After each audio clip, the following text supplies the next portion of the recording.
So stick with me. What's your ideal body score to breed them?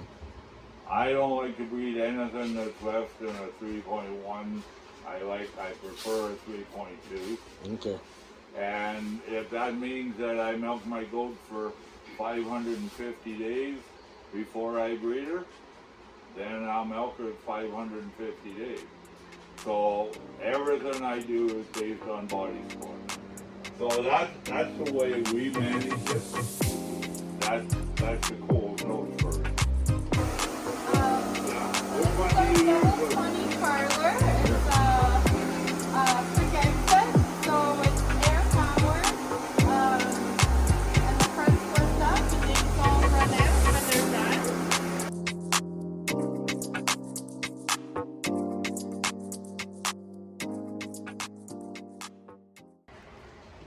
Number one, heat tolerance is not a problem. Okay, good. Like the goats, our goats here, like this is a hot day, and you won't find a single goat out there panting. The goats, so over the years we've sent over 1,000 goats down to Lincoln and Trinidad. We've never lost a goat shipping goats down there. So the word I've heard is that they have to be in an intensive system. They can't graze in the heat, in a hot climate.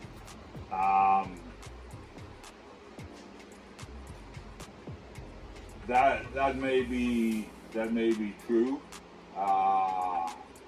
In most of the countries that we sell goats to, they can't graze anyway because the predators get them, the two-legged predators. Yeah. Yeah. So, and that's what the guys in Jamaica all told me when we were down there. Number one, I don't think the goats are as resistant to parasite. I don't think it has anything to do with heat.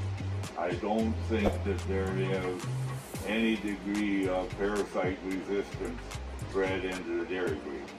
That is where I hope we're going next on our DNA work, is to identify parasite resistance, which a friend of mine has done with his Rideau sheep.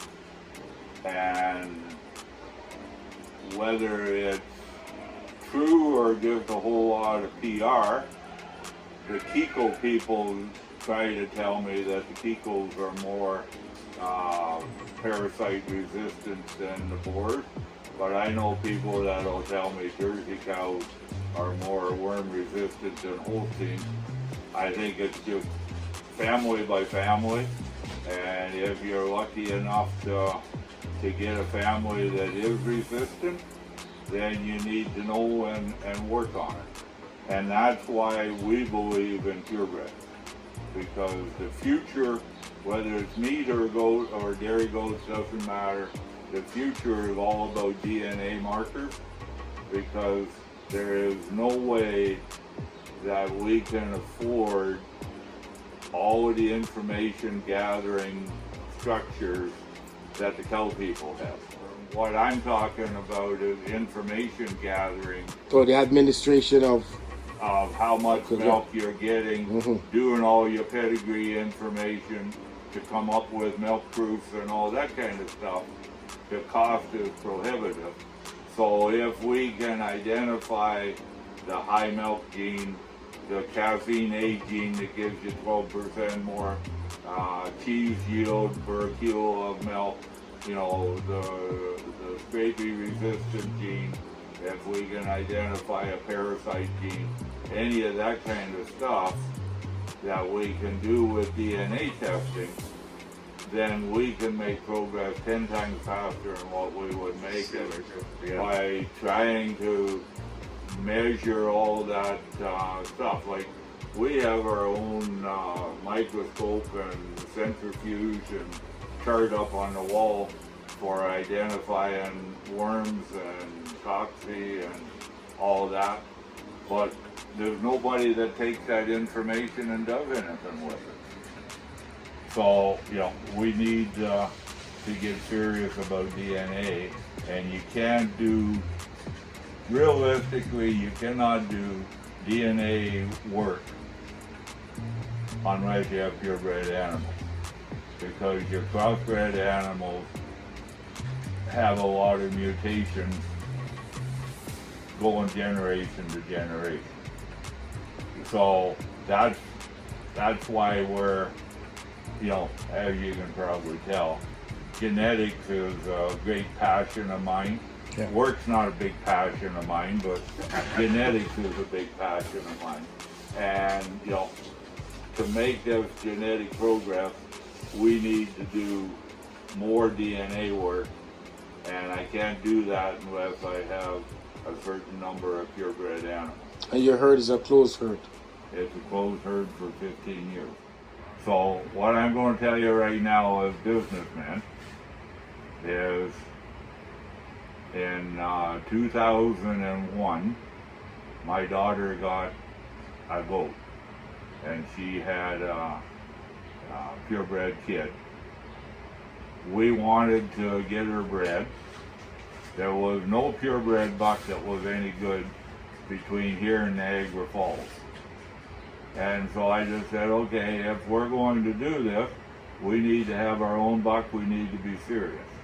So I went to the Royal Winter Fair, we bought the Grand Champion, Reserve Champion, Junior Champion. I went down to the big American ADCA show, and we bought 10 head down there. So as of January the 1st, 2014, which, not 14, 2004, which would be 18 years ago now, we had 24 female goats and 1 buck.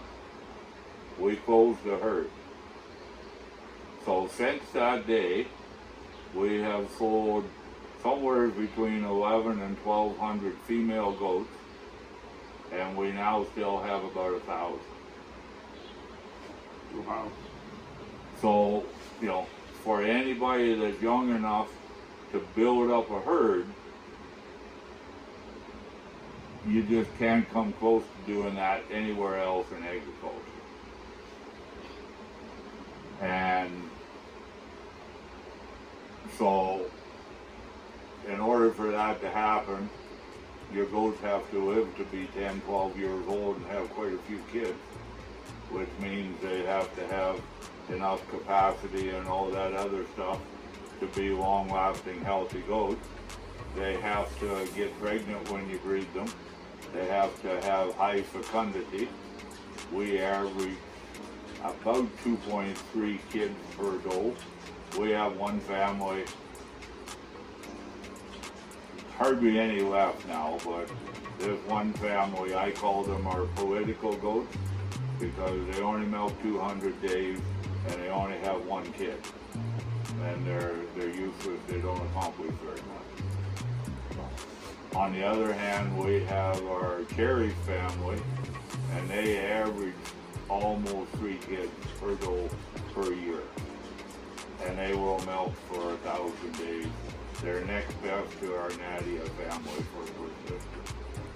So, if you get your goats live a long time because they're made right, and goats have to have capacity or they'll die.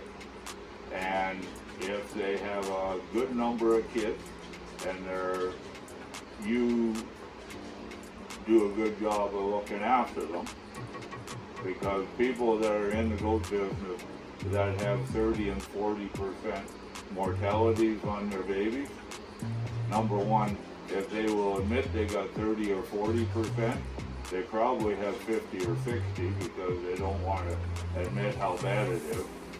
And there's no damn way they're going to be in business for very long. But you need to have most of your goats need to be 10 years old before you put them down.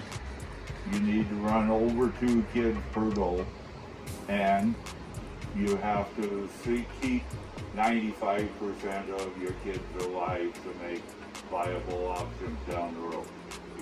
And if you do that, then you can double your herd numbers every 25 or 26 months.